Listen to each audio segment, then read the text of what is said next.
my ego was this close from tricking me into self-growth burnout by jumping straight into another self-growth challenge. Luckily, I exposed it just in time. So this video is not what I thought I would be recording today, but it's definitely what I need. So, just to give a little recap, I just finished a 4-week self-growth challenge to step into the new me and leave the old unwanted ego me behind for good. It did not turn out the way I expected. What happened was, instead of me becoming new me, I really got to know the old me and how strong and present in my mind my ego actually is. So with that lesson in mind, I thought, oh, cool, now that I know this, I'm ready to give myself another self-growth challenge because now I know where to go from here to actually step into the new me, right? So I have spent an entire week planning my new self-growth challenge and planning my videos. And I just never got there. And I couldn't see why for a long time because I was planning and thinking about it. And I just didn't do it.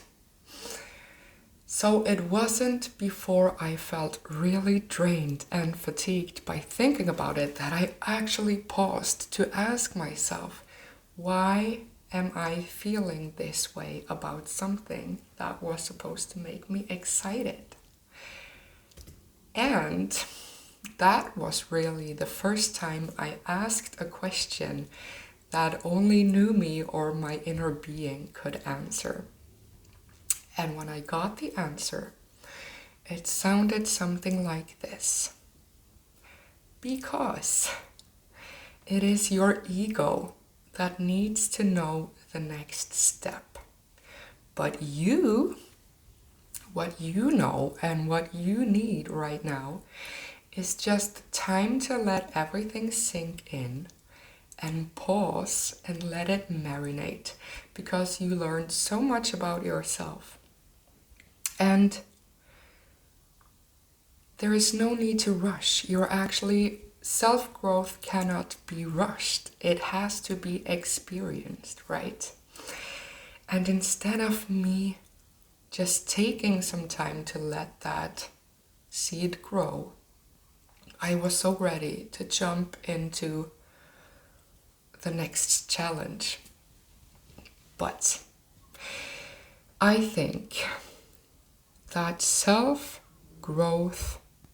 fatigue or self-growth burnout is very relevant for a lot of us into self-development, right? And I think that the ego is the main reason why we get self-growth burnout, because of the fact that the ego always needs to know the next step, and the ego needs to plan and keep doing things. And what I think is most interesting about this is kind of what I learned. That was like the main lesson from my last growth challenge. The fact that the ego is so much in my head and making me believe that I have to take action and do a lot of things and be productive all of the time to keep evolving, to keep growing. I kind of saw or exposed the ego like that. But even if I did that, the ego has many masks. The ego has many faces, because even with knowing that so freshly, I still fell for the same old trick to think that, okay, but now I need to continue. Now I need to keep growing, and I'm going to keep growing by just throwing myself into this new challenge with new things to try to step into the new and true me. And one of the things that the new and true me really wants is to be present, is to enjoy the moment and actually be here in the moment. Because one of the main lessons I had was that I am never present. So instead of giving myself the space I needed to try to be present, I was just ready for the next step. And how funny is it that I could actually spend an entire week thinking about my next step, planning it, and it just made me feel worse and worse and worse. And I was thinking, I need to get it done this week, because next week, which is the week I am stepping into now, is like the most busy week I've had in a long time, so I won't have time for it. And all of these old negative thoughts just came popping back into my mind, like straight from my last challenge, and everything that I learned, it just disappeared. Like that. So the ego is huge, and it has this sneaky way of making us believe that I am doing something new and good for myself now. But it seems it's just the ego finding new ways to make us do the same old shit all over again. And we just believe that we're on to something, but we're just stuck in the same ego mind. And I think that is something worth talking about, right?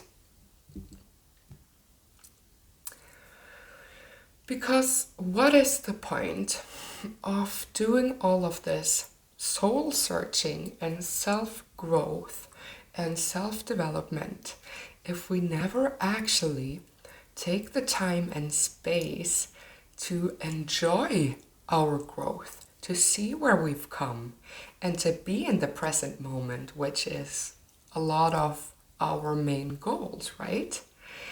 I feel like it's pretty much the same as when, with people working all of their life to make more money and more money and more money, but then they just keep working, so they never actually take the time off to enjoy whatever their money can buy them and give them. They just keep accumulating it, but they never use it. And then it's like, what's the point then? If you spend your whole life making money, but you never get to actually enjoy what those money can give you, why? And for me, it's the same in this self-growth phase, that I think so many of us, myself included, we get so obsessed with keep growing that we just never actually take the time to experience and enjoy what we have already grown into, you know? We just keep working for it, but we never allow ourselves the time and space to enjoy it.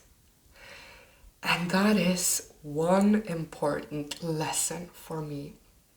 So, instead of doing a new self-growth challenge by asking my inner being questions that I explained in my last video, I will be doing that at some point, but I'm not ready for that yet. What I need to be doing these coming days or weeks is to just give myself the space to be where I am and to let everything marinate, because I learned some huge life lessons about myself. And I think my entire system needs some time to process it, to truly kind of internalize it before I move forward. And since this is such an important part of my self-growth journey that I think a lot of us can recognize, or that a lot of us will actually meet at some point, is looking ourselves in the mirror and seeing that, oh, this is just old me ego speaking again. It's tricking me into thinking I'm doing good for myself, but I'm not feeling good about it. So is it really what I want? You know? And as a personal coach, I came on YouTube to share everything that I know and believe in. But I quickly found that I'm not just doing this for you, I'm also doing it for me. I want to practice what I preach so that I can see what actually works and how to make things work and what kind of challenges we actually face during that time. So that I'm doing this just as much for me as I am for you. And I found that sharing my real-time journey, like authentically, is the best way to do that. So then when this hit me, of course I felt the need to share that as well. Because I really think that more people in the self-growth, self-development journey, we need to actually just chill, take some time to just feel where we are and what we already like about that. We can't just keep taking new classes and doing new things all of the time, because that is not what true growth looks like. And when I asked myself this question after 1 week of trying to plan this new journey, and I realized that it's the ego that needs plans. It's not the new true me. What new true me needs or knows is the fact that sometimes what I need is not action, but alignment. Finding alignment to what I have already become on some level. So, I think that the most effective way to actually see if it's your ego speaking whilst you are on your self-development journey is to actually just notice how you feel. And I think that the moment you feel exhausted or uninspired, or the moment it starts feeling like homework, that is the moment when you just need to pause and realign yourself with what some part of you have already become. Because if we're always about becoming these new versions and we never get to experience any of them, then that's just another way of racing through life. And isn't that the whole reason why we're doing self-development and growing and constantly evolving, is that what the core thing that we really want is to be present, to find how we can enjoy life in this moment, and to see our life experience with new, happier, more abundant eyes. But when will we have the time to enjoy what we have already done if we're always looking for the next mountain to climb? So I'm not sure exactly what this will look like for me moving on from here, but I do know that I'm just going to share for a while my reflections on how the ego shows up in me and what I will do to notice that and to step out of that. Because sometimes it's almost like the more we grow, the more the ego grows with us, just to be strong enough to put up a fight all of the time. So then the difference is in knowing when it's ego speaking and when it's inner being speaking. And as I said, when you feel bad or stressed out or overwhelmed, pause, because then it's ego trying to make you move forward like it did for me. But when it feels good, that is inner being, that is new me and new you. So that is the voice we should follow. More importantly, that is the feeling we should follow. So exposing the ego and finding ways to be present, because the moment I am present, the ego cannot stay in my mind, because the ego needs next steps and plans. But I will let go of the planning for a while. I will let go of the to-do lists. I will notice how I feel. And then just by exposing the ego, the moment you kind of say, oh, that was my ego speaking, it dissolves, because then it's exposed. So then it goes to hide, So maybe that's the most important step I can do for myself right now, is just to expose my ego and return to the present moment and ask myself the question, what have I already learned that deserves appreciation instead of action? So that will be my focus before I step into my next personal growth journey or challenge, to just, everything I just said. We need to know that the ego is one sneaky little thing. And if we don't find ways to expose it, I think it can just drive us to exhaustion, to fatigue, to getting sick and tired of constantly growing. But these are unnecessary growing pains. We need to experience some of them, but they are not supposed to be our motivation in moving forward.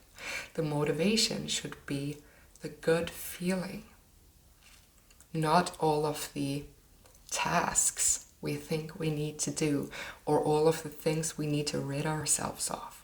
We need to focus more on the feeling we want, and then finding ways to get that feeling, instead of just focusing on everything we want to rid ourselves of. That is two completely different things, but they will lead to the same results, I think. Like, the more I just feel good, the less focus I will give to things that needs to change, because they will just change naturally, organically, So, I think I will be sharing, when I have the time and space and inspiration to do it. And I will just call this, I would put it into a playlist about exposing the ego, kind of. And I would also love to hear your own thoughts about this. Do you ever feel like personal growth is homework? Or ask the other way around, maybe. When do you enjoy your personal development and when do you not? Because isn't that how we expose the ego? I think so. Thank you for listening.